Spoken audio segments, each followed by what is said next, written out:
I've just driven for 10 miles, walked for half an hour to get to this old windmill, and now I'm here. I find they've taken the blades off it, which kind of makes it not a windmill anymore, which is really annoying.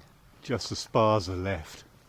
The actual blades have gone, which is frustrating because they are really interesting and they come down to just a few feet off the ground when they're here. So what to do? Do I hang out up here and still go for the photographs I'd planned?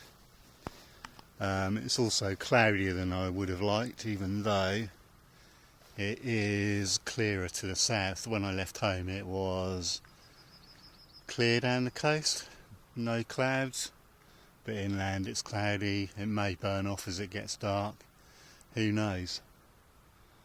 But the real reason we came up here was because I've just bought the Nikon 40mm f2 lens and I wanted to try it out for some nighttime photography, astrophotography, stuff like that. I'm not even sure if a sunset is going to happen tonight because it might be a little bit too cloudy for that, but then sometimes when it's this cloudy it just lights up, so we shall wait and see. It's such a silly thing. I've been not planning this but thinking about coming up here most of today. Now because there's no blades on the windmill, I've been dumped into a pit of depression and kind of feel I should go somewhere else, because what's the point of taking a photograph of a windmill without any blades on it? It's so frustrating.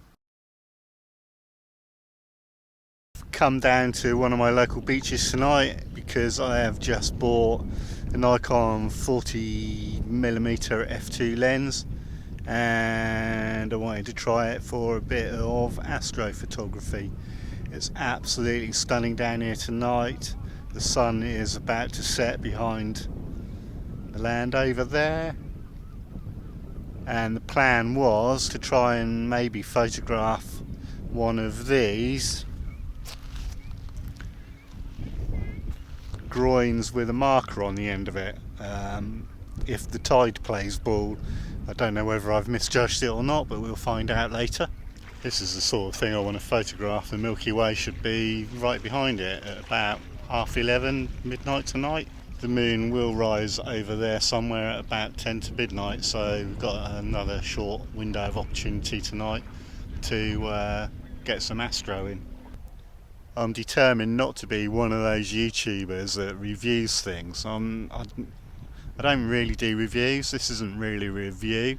What it is more a case of me explaining why I bought it over other lenses, and I've lost my train of thought, and an opportunity to show you what quality of photographs you can actually achieve with a lens, because a lot of YouTubers, they review lenses and they go outside, point it at a brick wall and then go on about how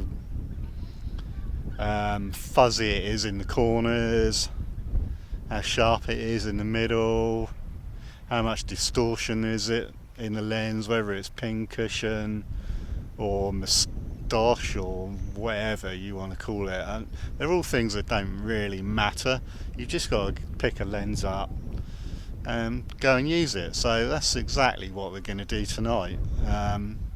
And astrophotography is something that's going to push this lens to the absolute limit. So if it is a horror of a lens, which I know it isn't, you'll see it in the photo tonight. We all know it's a plastic, fantastic lens. I really don't mind that. Doesn't bother me. When you get your hands on it, it's very light. Doesn't feel badly built. Some people say it's weather sealed. There's no gasket on the back of it, but I expect it's dust and moisture resistant. I wouldn't probably push it much further than that. The lens would probably be alright, but you're risking your camera not having that gasket between the lens and the camera body. So just use it wisely outside and I think you'll probably be fine with it. It's not something that bothers me.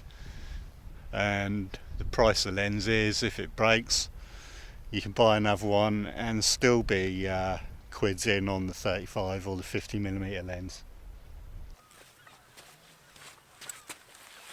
Obviously I really like the 50mm 1.8 and I really like the 35mm 1.8, but the price is just enough to put me off, and actually I think that they're a little bit too clinical for what I like.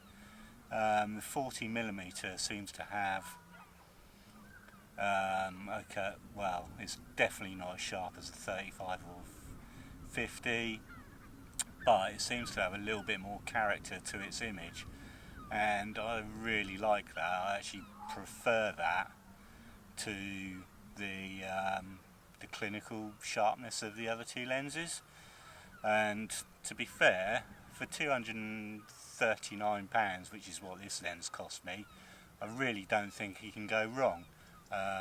So tonight I'm going to push it to the limit with some astrophotography, which is probably what it was never intended for, but let's do it anyway. I don't know if you'll be able to see it, but there is this breakwater groin thing there, and there it is on the camera. So that's my composition. I'm going to have to be quick because I'm going to get wet feet in a minute.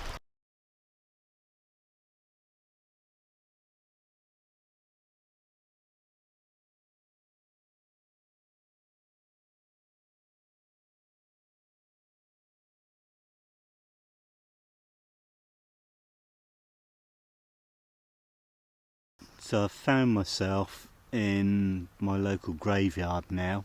So found this composition here. Got this cross, it's all overgrown, bit of ivy on it. I've put a couple of lights behind it there to light either side, and then over there I've put a light to backlight it completely. And then what I'll do is I'll, as the exposure is being taken, I'm going to stand here and shine the light on it very briefly from this side, and then walk past the camera. I'm going to go here and very briefly I'm going to shine a light on this side. Right, let's put the self timer on. We don't need 20 seconds, so let's put it on 2 seconds. Click OK, let it focus, and off we go. Right, shine the torch from this side, walk over here, shine the torch from this side, bang, done. There we go, let it do its noise reduction, and the final image will be up next.